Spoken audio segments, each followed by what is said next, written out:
తెలుగుదేశం కార్యకర్త చేబ్రోలు కిరణ్ని తెలుగుదేశం ప్రభుత్వమే అరెస్ట్ చేసింది. దీని మీద వైసీపీ అభిమానులు కొన్ని రకాల వ్యాఖ్యానాలు చేస్తున్నారు. అలాగే తెలుగుదేశం అభిమానులు కూడా 3 ప్రశ్నలు లేవనెత్తుతున్నారు. వీటన్నిటికి సంబంధించి నాకు అవగాహన ఉన్నంతలో సమాధానాలు చెప్పడానికి ట్రై చేస్తాను. చేబ్రోలు కిరణ్ అసలు ఏం మాట్లాడాడు అని అనేది ఫస్ట్ నేను చూడలేదు. ఎందుకంటే అది నా టైంలో ఈవినింగో నైటో జరిగినట్లుంది. నేను ఆ తర్వాత రోజు ఉదయం అతను క్షమాపణలు చెబుతున్న వీడియో ఫస్ట్ చూశాను. ఆ తర్వాత అసలు అతను ఏం మాట్లాడా అని అనేసి సెట్ చేస్తే దొరికింది. సో తనంతట తానే ఇమీడియట్గా రియలైజ్ అయ్యి తనంతట తానే తప్పు అని అనేసి ఒప్పుకున్న తర్వాత మళ్ళీ దాని మీద కామెంట్ చేయడానికి ఏమీ లేదు. అలాగే దీనికి సంబంధించి కిరణ్ని దారుణంగా తిడతా గానీ ఇవి చేస్తా వ్యాఖ్యానాలు చేస్తున్న వైసీపీ అభిమానులు కూడా తమని తాము ఒకసారి ప్రశ్నించుకోవాలి. ఎందుకంటే గతంలో గన్నవరానికి ఎమ్మెల్యేగా పనిచేసిన ఒక వ్యక్తి భువనేశ్వర్ గారిని ఇంతే దారుణమైన భాషలో మాట్లాడి అది మళ్ళీ తప్పు అని అనేసి రియలైజ్ అవ్వడానికి నెల రోజులు టైం పట్టింది అతనికి.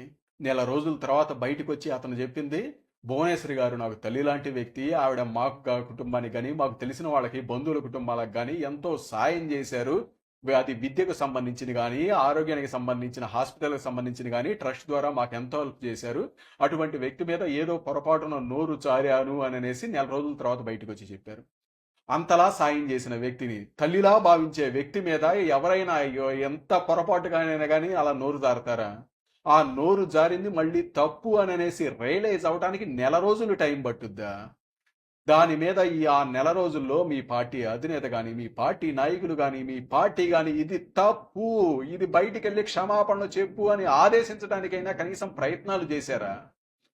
ఆ రోజు చంద్రబాబు నాయుడు గారు 14 ఏళ్లు రాష్ట్రానికి ముఖ్యమంత్రిగా పనిచేసిన వ్యక్తి, ఆనాటికి ప్రధాన ప్రతిపక్ష నేత, దేశ రాష్ట్ర రాజకీయాల్లో కీలకంగా పనిచేసిన వ్యక్తి మీడియా ముందుకొచ్చి నిస్సహాయంగా కన్నీటి పర్యంతం అయితే ఈ రోజు కూడా అదే కన్నీటి ఇళ్ళు పెట్టుకుంటున్న ఫోటోల్ని థంబ్నెయిల్గా వేసుకొని ప్రచారం చేసుకుంటున్న సాక్షి మీడియా, వాటినే వేసుకొని వెటకారాలు చేస్తా మాట్లాడుతున్న వైసీపీ అభిమానులు, మీ నైతికత ఏంటి అని అనేది మిమ్మల్ని మీరు ప్రశ్నించుకోండి.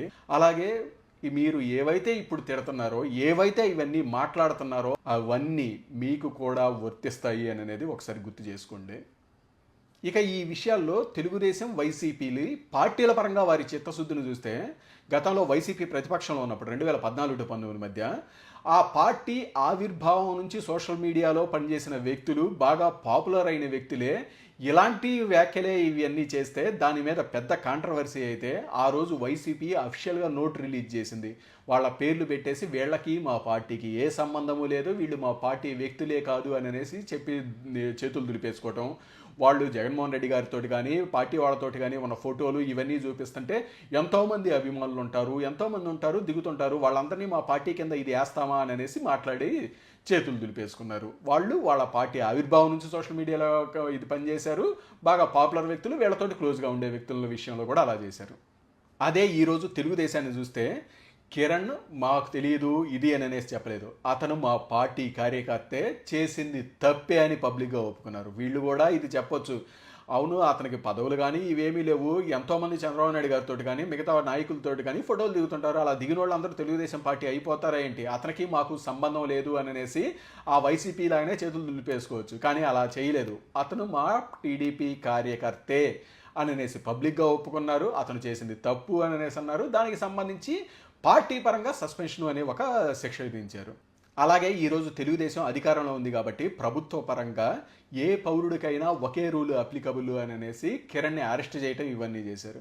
ఇక దీని మీద తెలుగుదేశం అభిమానులు కొందరు లేవనెత్తున్న ప్రశ్నలు, చేస్తున్న విమర్శలు ఇవి చూస్తే ఎంతోమంది ఇలా మాట్లాడారు అని అనేసి, అలాగే ఆ అధికారంలో ఉండి కూడా ఈ రకంగా అరెస్ట్ చేసి ఇది చేయాల్సిన అవసరం ఏంటి, ఇంత బేల నిర్ణయాలు ఏంటి అన్నట్లుగా విమర్శలు చేస్తూ ఉన్నారు.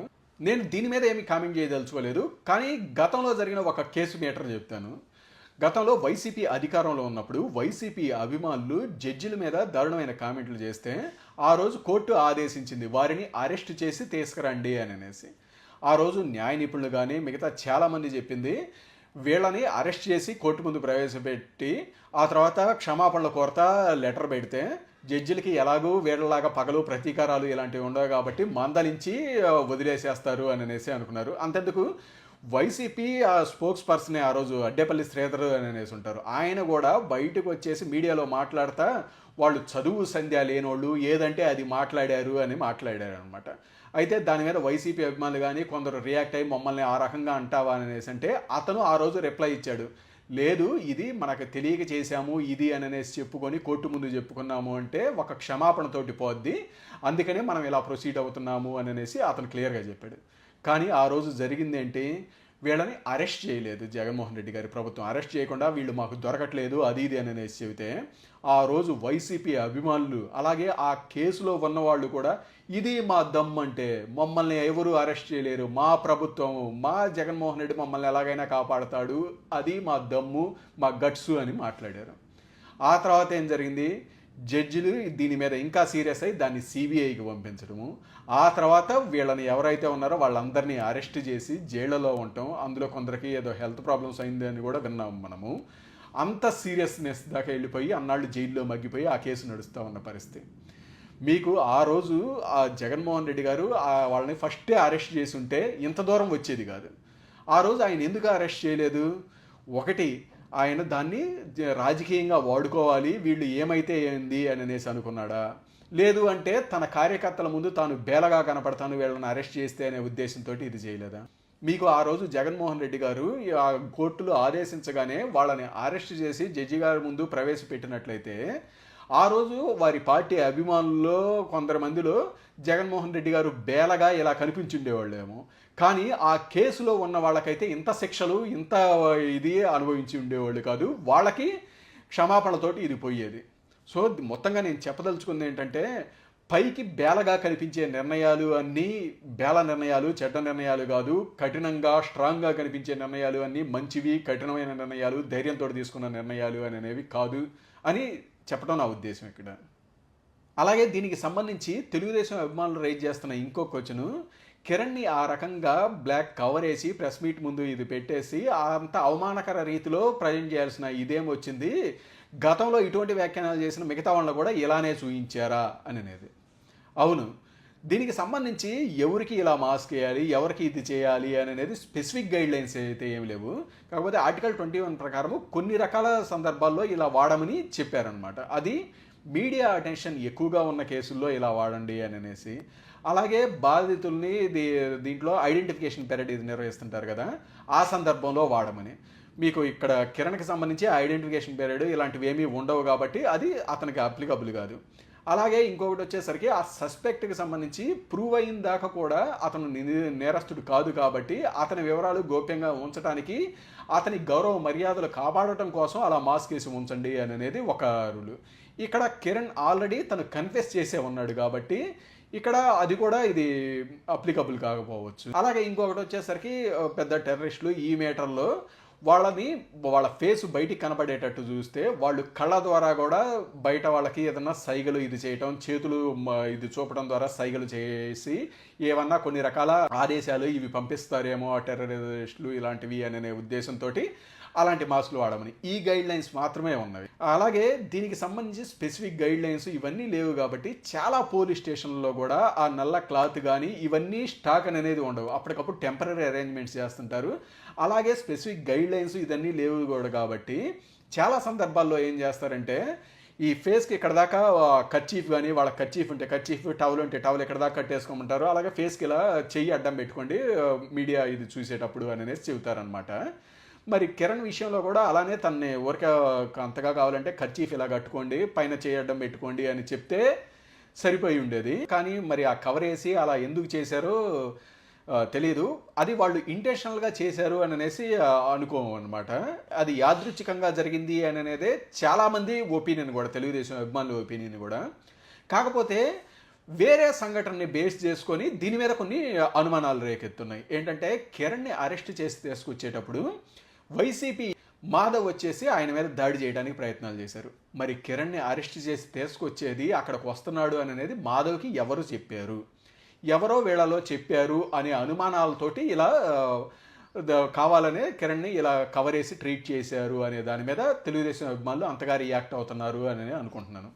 అది మాధవ్కి ఎవరన్నా లీక్ చేశారా, లేదంటే అతను గతంలో కూడా పోలీస్ ఆఫీసర్ కాబట్టి ఎక్కడ అరెస్ట్ చేసి ఎక్కడ అనే గెస్ చేసి అలా వెళ్ళారా, దీని మీద క్లారిటీ ఇస్తే బాగుంటుంది అని అనేది నా ఒపీనియన్ కూడా. అలాగే కిరణ్ అరెస్ట్ విషయంలో కొందరు తెలుగుదేశం అభిమానులు ఆవేశంలోనో ఎమోషనల్తోటో ప్రభుత్వం మీద కానీ తెలుగుదేశం నాయకుల మీద కానీ కొన్ని రకాల విమర్శలు చేస్తే వారి మీద కోపంతోటో లేకపోతే అవగాహన లేమితనంగానో ఇలా చూడొద్దు. అలాగే దాన్ని బలహీనంగా కూడా చూడొద్దు, అది ఒక బలంగా కూడా గుర్తించండి.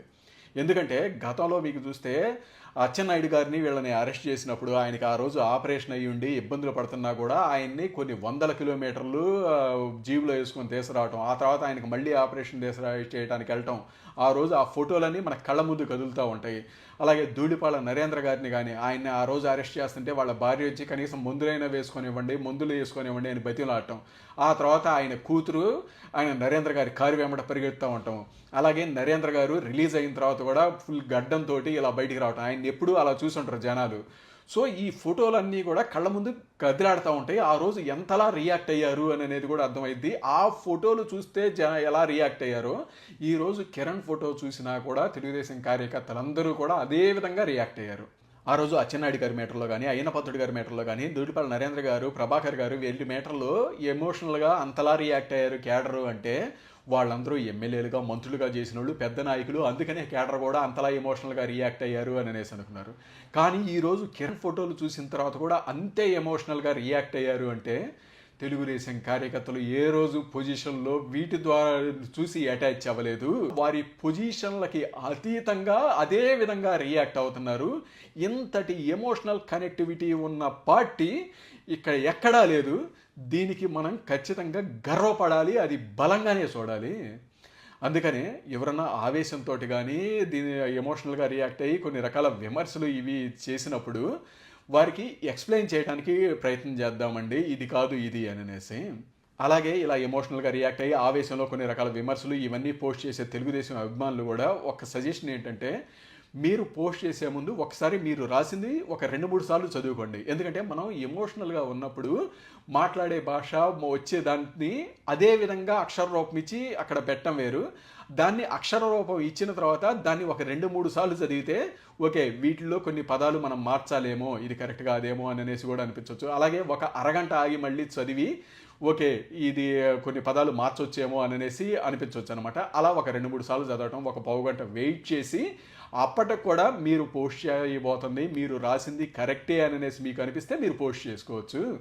ఎందుకంటే దేన్ని ఎవరూ నియంత్రించలేరండి. మహానుభావుడు రామోజీరావు గారు ఎప్పుడో చెప్పారు, మీడియాకు కానీ సోషల్ మీడియాకు కానీ వీటికి స్వీయ నియంత్రణే, లక్ష్మణ రేఖ కావాలి అని అనేసి చెప్పారు. అంటే వీటిని ఎవరూ నియంత్రించలేరు, స్వీయ నియంత్రణ అనేదే కావాలి అని అనేసి ఆయన చెప్పారు.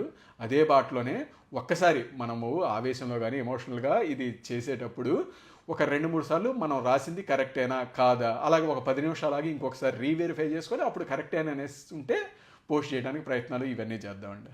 మొత్తంగా నాకు అవగాహన ఉన్నంతలో నేను చెప్పాలనుకున్నది ఇది. ఇందులో తప్పులు కూడా ఉండొచ్చు, ఎందుకంటే అందరికీ అన్ని విషయాలు తెలియాల్సిన అవసరం లేదు కదండి. అందుకే నాకు అవగాహన ఉన్నంతలో నేను చెప్పదలుచుకున్నాను ఇది. ఇందులో కరెక్ట్ ఉంది అని అనేసి అనిపిస్తే ఆచరించడానికి ప్రయత్నం చేయండి. Thank you.